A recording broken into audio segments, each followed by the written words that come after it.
बिस्मिल्लाहिर्रहमानिर्रहीम अस्सलाम वालेकुम प्यारा दोस्तों एक नई वीडियो से गड अवां खिदमत में हाज़िर आहियूं। प्यारा दोस्तों अज जी वीडियो इंतहाई दिलचस्प कुछ डिफरेंट वीडियो है। असां अज जी वीडियो में अवां के बुधाईंदासीं उन्हनि 5 फीमेल अदाकारों के बारे में जेके उर्दू ड्रामा इंडस्ट्री ते राज कन थियूं, पर असल में उहे सिंध ऐं सिंधी फैमिलीज़ सां ताल्लुक़ रखन थियूं। प्यारा दोस्तों असो वीडियो पसंद अचे दोस्तन से शेयर ज़रूर कजो ऐं कमेंट करे पंहिंजे राय का आगाह कजो।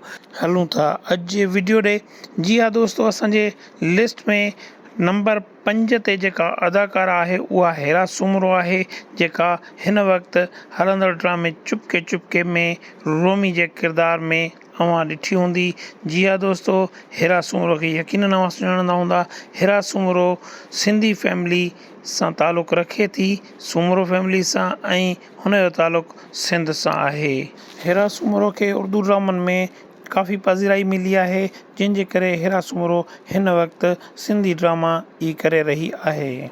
जी हाँ दोस्तों, हाणे हलूँ था लिस्ट में नंबर 4 ते ऐं ॾिसूं था त नंबर 4 ते कहिड़ी अदाकारा है। जी हाँ दोस्तों, नंबर 4 ते आहे फ़ातिमा आफ़ंदी।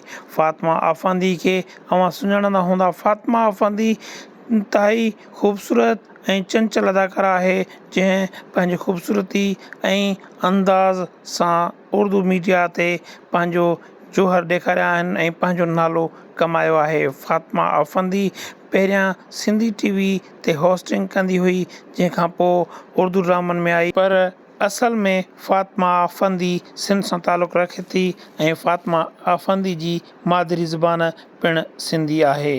फ़ातिमा आफ़ंदी खां पोइ लिस्ट के अॻिते वधाईंदासीं ऐं अॻिते हलंदासीं ऐं ॾिसंदासीं त लिस्ट में नंबर 3 ते कहिड़ी ख़ूबसूरत अदाकारा आहे। जी हाँ दोस्तों, हिन अदाकारा के अवां सुञाणंदा हूंदा। हिन जो नालो समरीन आहे ऐं उहा हिस्पानी कास्ट सां ताल्लुक़ रखे थी। समरीन हिस्पानी सनम बलोच जी वॾी भेण आहे, जेका पिणु उर्दू ड्रामनि में भरपूर अंदाज़ सां पंहिंजा जोहर ॾेखारे थी ऐं पंहिंजो नालो कमाए पंहिंजी हिकु आला मक़ाम हासिल कयो अथई। समरीन हिस्पानी जो ताल्लुक़ सिंध सां ऐं सिंधी फैमिली सां आहे। समरीन हिस्पानी पाण बलोच आहे ऐं समरीन हिस्पानी हिन वक़्तु उर्दू ड्रामनि में पंहिंजा जोहर ऐं जलवा ॾेखारींदी रहे थी। जी हाँ दोस्तों, जेकॾहिं असांजो वीडियो पसंदि आयो हुजे त असांजे चैनल खे ज़रूरु सब्सक्राइब कजो ऐं अॻिते हलूं था नंबर 2 ते। ॾिसूं था त नंबर 2 ते अॼु कहिड़ी अदाकारा आहे। जी हाँ दोस्तों, नंबर 2 ते आहे उरूसा बिलाल कुरैशी। उर्दू ड्रामनि जो हिकु वॾो नालो उरूसा बिलाल कुरैशी, जंहिं पंहिंजे थोरे अरसे में पंहिंजे कैरियर जी शुरूआत में ई तमामु घणियूं कामयाबियूं हासिल कयूं ऐं पंहिंजे फ़न जो मुज़ाहिरो कंदे उर्दू ड्रामनि में पंहिंजो नालो ठाहियो। उरूसा बिलाल कुरैशी असल में कराची सां ताल्लुक़ रखे थी ऐं हूअ सिंधी फैमिलीअ सां ताल्लुक़ रखे थी। उरूसा बिलाल कुरैशी पहिरियां मॉडलिंग कई सिंधी चैनल ते, उन खां पोइ उरूसा बिलाल कुरैशी उर्दू ड्रामनि में आई, जिते हुनखे तमामु घणी मक़बूलियत मिली ऐं उरूसा बिलाल कुरैशी पोइते मोटी न ॾिठो। उरूसा बिलाल कुरैशी खां पोइ हलूं था लिस्ट जे नंबर 1 ते ऐं ॾिसूं था त नंबर 1 ते कहिड़ी ख़ूबसूरत अदाकारा आहे। जी हाँ दोस्तों, असांजे नंबर 1 ते आहे फ़ज़ीला काज़ी। जी हाँ दोस्तों, मोस्ट सीनियर ऐं मोस्ट टैलेंटेड अदाकारा फ़ज़ीला काज़ी पंहिंजो मट पाण आहे।